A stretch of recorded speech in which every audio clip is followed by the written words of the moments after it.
ఒక హడావిడి చేసినట్టు కనపడుతుంది మనకి అంతే. మల్లేశ్వర్ గారు చెప్పండి. అలా కాదండి, మీరు డిబేట్ అంతా అయిపోయిన తర్వాత చూడండి. వేణుగోపాల్ గారు దయచేసి వినండి. డిస్కషన్ కాదండి, ఒకటే మాట. డిబేట్ మొత్తంలో వేణుగోపాల్ రెడ్డి గారికి ఇచ్చిన టైం చాలా తక్కువ. న్యాయంగా మనం వెళ్ళాలి. ఓకే చెప్పండి, కంటిన్యూ చేయండి. ఓకే చెప్పండి చెప్పండి. ఆపేసానండి, మాట్లాడండి. ఇప్పుడు ఇవాళ కడపలో ఉన్నటువంటి టీడీపీ అధికార ప్రతినిధి గారు ఆయన ఏదో చెప్తున్నారు. అంటే రైతులకు ఏం చేయలేదు కాబట్టి 2024లో జగన్మోహన్ రెడ్డి గారు పులివెందుల ఎమ్మెల్యే గారు ఓడిపోయారు అని. మరి 2014 నుంచి 19 వరకు రైతులకు ఏం చేయలేదు కాబట్టి మంగళగిరి ఎమ్మెల్యే, కుప్పం ఎమ్మెల్యే ఓడిపోయారని ఆయన అంగీకరించినట్టే డైరెక్ట్ గా. అంటే మనం చెప్తే సూక్తులు ఒక నిమిషం వినండి. ఇక్కడ ఎమ్మెల్యే ఓడిపోయారని చెప్పలేదు. మీ నాయకుడికి అధికారం పోయిన తర్వాత, ప్రతిపక్ష హోదా పోయిన తర్వాత ప్రజలు గుర్తొచ్చినారు. మీ నాయకుడు గతంలో ఎప్పుడు పులివెందుల ప్యానెల్ బయటకు వచ్చి ప్రజల మధ్య ఎందుకు తిరుగుతున్నాడు? ఈ రోజు ఎందుకు మీరు ప్రజల మధ్యలోకి వచ్చి అది కూడా ఫ్లైట్ వేసుకుని డైరెక్ట్ గా ఎయిర్పోర్ట్ కి వచ్చేది. ఎయిర్పోర్ట్ నుంచి పులివెందుల ఇంటికి పోయేది, పులివెందుల డ్రామా నేర్పేద్దాం. వేణుగోపాల్ గారు ప్లీజ్ ఒక్క నిమిషం మాట్లాడండి. చెప్పండి. మీ మంగళగిరి ఎమ్మెల్యే లేకపోతే కుప్పం ఎమ్మెల్యే గారు మరి అట్టనే రైతులకు ఏం చేయలేక ఓడిపోయారని చెప్పాలి. ఇక్కడ ముగ్గురు వచ్చారు. మీ ముగ్గురు దగ్గర ప్రాపర్ డేటా లేకుండా ఏదో మాట్లాడి మీరు అసెంబ్లీలో ఇప్పుడు బడ్జెట్ లో ఏమి పెట్టకుండా రెండోసారి ఇస్తాం, మూడోసారి ఇస్తాం, రైతు భరోసాకి ఎంత ఇస్తామని చెప్పేసి వచ్చారు. మీరు 18 నెలలు అవుతుంటే ఇంకా ఇవ్వకుండా ఏం మాట్లాడుతున్నారు? Land title act YSRCP Jaganmohan Reddy అన్నారంటేనే మీకు అసలు హాఫ్ నాలెడ్జ్ కూడా లేదు. ల్యాండ్ టైటిల్ యాక్ట్ బీజేపీ తీసుకొని వచ్చిందని పురంధేశ్వరి గారు అప్పుడు ఉన్నటువంటి ఆవిడే చెప్పింది. సీఎం రమేష్ గారు చెప్పారు ల్యాండ్ టైటిల్ యాక్ట్ అనేది బీజేపీ వాళ్ళు తీసుకొచ్చిందని. మరి ఇప్పుడు ల్యాండ్ టైటిల్ యాక్ట్ కోసం మీరు వచ్చి మాకు చెప్తుంటే మేము నమ్మమంటారా? అంటే దీని మీద మీకు అసలు అవగాహనే లేదు. ఇది క్లియర్ పాయింట్. నెక్స్ట్ చెప్తున్నారు ఆవిడ జనసేనకి సంబంధించినటువంటి అధికార ప్రతినిధి. ఏమ్మా ఇప్పుడు మన ప్రభుత్వంలో ఉన్నప్పుడు అసలు మీరు ప్రభుత్వంలోనే లేదు, మీకు డీటెయిల్స్ అంత డేటా తెలియదు. ఇందాక నుంచి 2014 నుంచి 19 వరకు ఏం జరిగిందో నువ్వు చెప్పలేకపోతున్నావు. 2019 నుంచి 24, 2019 నుంచి 24 మీరు ఎలా డిసైడ్ చేసి ఎలా డిఫెండ్ చేసి మాట్లాడారనేది ఒకసారి ఆలోచించుకోవాలి. నేను లెక్కలతో చెప్తున్నా.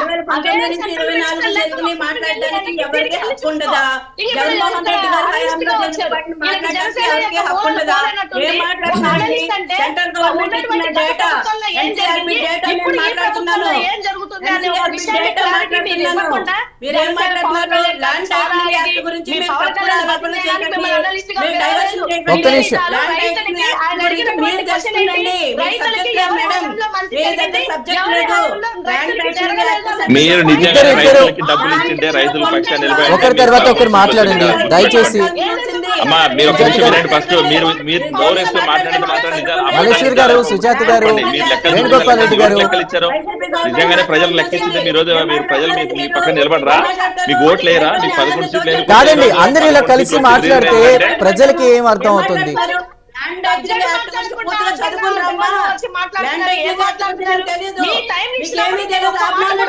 సుజాత్ గారు ప్లీజ్, సుజాత్ గారు మాట్లాడండి.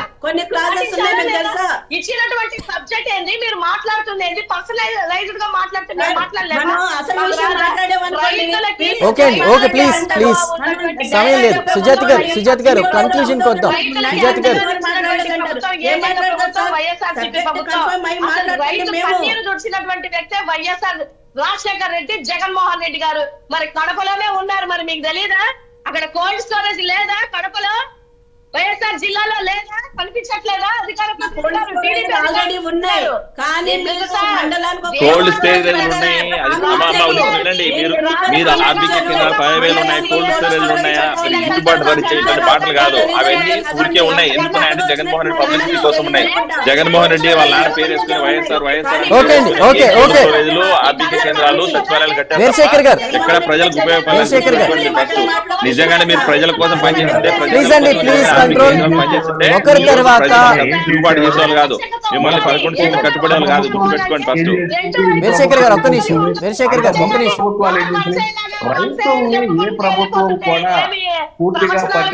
మల్లేశ్వర్ గారు ప్లీజ్ అండి. మల్లేశ్వర్ గారు దయచేసి ప్లీజ్. వీళ్ళు అరిసి ఏదో సాధించామని చెప్పి చెప్పుకోవడం. ఏ ప్రభుత్వం కూడా పూర్తిగా రైతు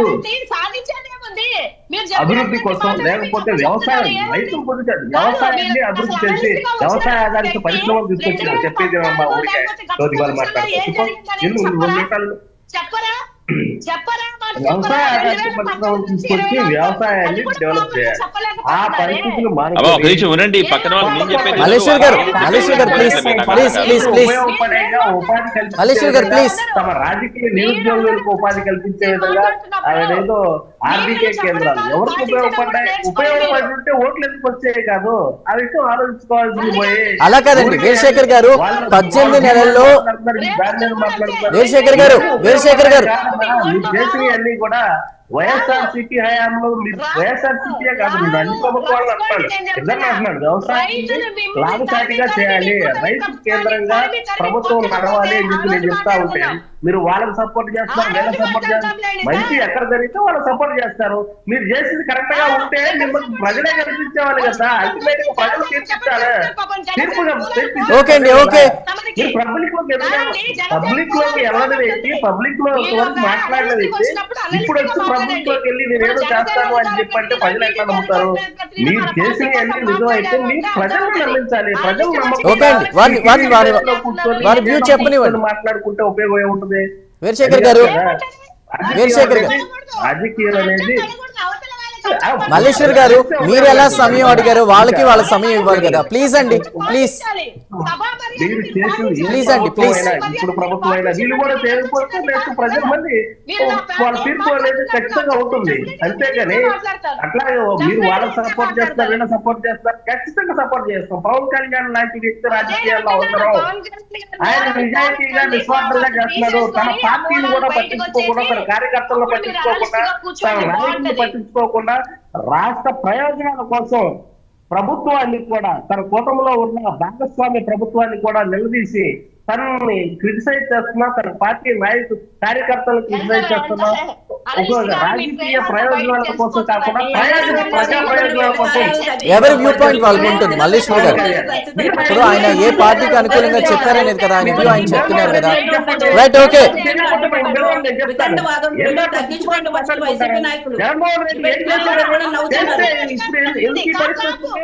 ఎందుకు వచ్చింది పరిస్థితి? ఓకే ఓకే ఓకే అండి. Right right, thank you Sujatha గారు, మల్లేశ్వర్ గారు, అదేవిధంగా వేణుగోపాల్ రెడ్డి గారు, వీరశేఖర్ గారు, అందరికీ ధన్యవాదాలు హాట్ టాపిక్లో జాయిన్ అయినందుకు. ఏదైనా 18 నెలల్లో 16 సార్లు ప్రకృతి విపత్తులతో రైతులు నష్టపోయారు. వేసిన పంటల్ని రైతులే ట్రాక్టర్లతో దున్నేసుకునేటువంటి పరిస్థితి ప్రస్తుతం రాష్ట్రంలో రైతులు రోడ్డు మీద పడే పరిస్థితి ఉంది. ఇప్పుడు కనుక రియాక్ట్ కాకపోతే కూటమి ప్రభుత్వం ఉద్యమం తీవ్రతరం అవుతుంది జగన్మోహన్ రెడ్డి అంటున్నారు. అరటి రైతులకు సంబంధించి కూడా అక్కడికి వెళ్ళి వాళ్ళని పరామర్శించినప్పుడు, పరిశీలించినప్పుడు అదంతా కూడా. అయితే ఇటు కోనసీమలో పవన్ పర్యటన నేపథ్యంలో కూడా మీకు ఎప్పటి నుంచి ఇబ్బందులు ఉన్నాయంటే 6 సంవత్సరాల నుంచి కూడా ఇబ్బంది ఉంది అంటే మరి గత ప్రభుత్వం ఏం చేసింది? ఇప్పుడైతే మేము దీనికి సంబంధించి ఒక ప్లాన్ రెడీ చేస్తాం, ఖచ్చితంగా మీరు భవిష్యత్ తరాలు హ్యాపీగా ఉండేలా కూడా ఆ ప్లాన్ ఉండబోతుంది. మరొకసారి మీట్ అవుదాం అంటూ కూడా ఆయన ఒక మీటింగ్ కూడా పెట్టుకుందామని ఆయన చెప్పినటువంటి పరిస్థితి. ఏదేమైనా అటు సోషల్ మీడియాలో వస్తున్నటువంటి కామెంట్స్ కూడా ఆయన పరిశీలిస్తూ ఈసారి పవన్ అంటే ఏంటో చూస్తారని చెప్పి కూడా గట్టి వార్నింగే ఇచ్చారు. మరి ఇటు జగన్మోహన్ రెడ్డి, పవన్ ఎవరు నిజంగా కూటమి ప్రభుత్వం రైతుల పక్షపాతంగా ఉందా, వైఎస్ఆర్సీపీ పక్షపాతంగా ఉందా, రైతులకు సంబంధించి కూడా ప్రజలే నిర్ణయం తీసుకుంటారు. మరి 2029లో కూడా మేమే అధికారంలో వస్తాం అని